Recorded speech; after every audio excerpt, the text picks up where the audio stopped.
359, یزید پلید جب تخت نشین ہوا، یعنی یزید کے والد نے جب اس کے لیے بیعت لے لی لوگوں سے، ڈرا کر دھمکا کر اپنے اختیار استعمال کر کے مال خرچ کر کے پہلے ہی اس کو ولی عہد بنا لیا، بیعت لے لی تھی. تو جب یزید کے والد کا انتقال ہو گیا تو یزید جب تخت نشین ہوا تو سب سے پہلا آرڈر جو جاری کیا، مفتی صاحب یہ توجہ کے ساتھ سنیں، ذرا کانوں کی کھڑکیاں کھول کے سنیں، کانوں کی ذرا میل نکال کے سنیں. یزید جب تخت نشین ہوا تو سب سے پہلا حکم، سب سے پہلا آرڈر جو اس نے جاری کیا، چونکہ جب یزید کے والد نے یزید کے لیے بیعت لی تھی تو یہ 4 جید لوگ تھے، جن میں 3 صحابہ کرام اور چوتھے امام حسین علیہ السلام. انہوں نے یزید کی بیعت سے انکار کر دیا تھا، ان کے والد کو منہ پہ کہہ دیا تھا، جن میں امام حسین علیہ السلام اور عبد الرحمن بن ابی بکر رضی اللہ تعالیٰ عنہ، عبداللہ بن عمر رضی اللہ تعالیٰ عنہ اور عبداللہ بن زبیر رضی اللہ تعالیٰ عنہ. انہوں نے انکار کر دیا تھا یزید کی بیعت سے. تو جب یزید تخت نشین ہوا تو سب سے پہلا جو حکم، جو آرڈر جاری کیا نا یزید پلید نے، آپ کہتے ہیں کوئی اس کے حکم کا کوئی ریفرنس نہیں، کوئی ایویڈنس نہیں، کوئی روایت نہیں، کوئی دلیل نہیں، تو وہ میں دینا چاہتا ہوں، جس کو ملا واعظ حسین کاشفی روضۃ الشہداء میں جلد نمبر 2 صفحہ نمبر 359 میں لے کے آئے کہ جو مدینہ کے گورنر تھے ولید بن عقبہ، یزید نے پہلا فرمان جاری کیا، پہلا آرڈر جاری کیا، وہ بادشاہ بنتے وقت پہلا فرمان اس کا یہی ہے، آرڈر سرکاری سطح پہ جو اس نے جاری کیا کہ یہ 4 لوگ، امام حسین علیہ السلام، عبداللہ بن عمر، عبداللہ بن زبیر، عبد الرحمن بن ابی بکر رضی اللہ عنہ، ان 4 کو بلایا جائے اور میری بیعت لی جائے. بیعت کر لیں تو ٹھیک ہے، اگر بیعت نہیں کرتے تو ان کے سر کاٹ کر میرے دربار میں پیش کیے جائیں. مفتی صاحب منیب الرحمان صاحب سنیت کو بدنام نہ کریں، خدارا آپ نے کہا کہ اس کا کوئی حکم نہیں، کوئی آرڈر نہیں، تو پہلا حکم ہی اس کا یہ تھا کہ امام حسین علیہ السلام اور جنہوں نے اس کی بیعت سے انکار کیا تھا، میری بیعت لو، اگر کرتے ہیں تو ٹھیک ہے، ورنہ ان کے سر کاٹ کر میرے دربار میں پیش کیے جائیں. دوسری روایت دینا چاہتا ہوں، آپ کہتے ہیں کہیں کوئی روایت نہیں ملتی. دوسری روایت تاریخ طبری میں جلد نمبر 6 صفحہ نمبر 24، اس میں بھی یہی یزید کا پہلا آرڈر، تخت نشین ہوتے ہی پہلا آرڈر، پہلا حکم جو اس نے جاری کیا کہ یہ جو 4 لوگ ہیں ان کو بلایا جائے. ولید بن عقبہ کو کہا جو مدینہ کے گورنر تھے، ان کو بلایا جائے، اور مروان بن حکم بھی ان کے ساتھ تھا، بدبخت لعنتی. میں ڈیٹیل میں جانا نہیں چاہتا، میں صرف ایویڈنس اور ریفرنسز دے رہا ہوں. ان سے میری بیعت لی جائے، بیعت کرتے ہیں تو ٹھیک ہے، ورنہ ان کے سر کاٹ کر مجھے شام بھیجے جائیں. 2 تیسری کتاب تاریخ ابن اسیر، اس کی جلد نمبر 4 صفحہ نمبر 14، یہی یزید کا پہلا حکم، پہلا آرڈر کہ حسین علیہ السلام کو بلاؤ، میری بیعت لو، بیعت کرتے ہیں تو ٹھیک ہے، ورنہ ان کا سر کاٹ کے معاذ اللہ مجھے پیش کیا جائے. 3 چوتھی روایت دینا چاہتا ہوں مفتی منیب الرحمان صاحب کو. مفتی صاحب آپ نے کہا کہیں روایت نہیں ملتی، ذرا توجہ میری طرف رکھیں اور سنیں، اور خدارا اس پہ اب اپنی ہٹ درمی چھوڑ دیں، آپ کہہ دیں، اپنا بیان جاری کریں، بھئی مجھے پتا نہیں تھا،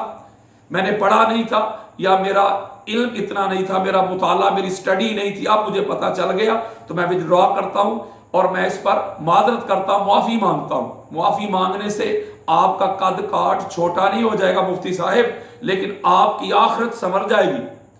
میں آپ کو مشورہ دیتا ہوں، مجھے بیٹا سمجھ لیں، اپنا مشورہ دیتا ہوں آپ کو کہ آپ توبہ کر لیں اور اپنا بیان جاری کریں. چوتھا حوالہ دینا چاہتا ہوں، حافظ عماد الدین ابن کثیر کی البدایہ والنہایہ، اس کی جلد نمبر 8 صفحہ نمبر 146،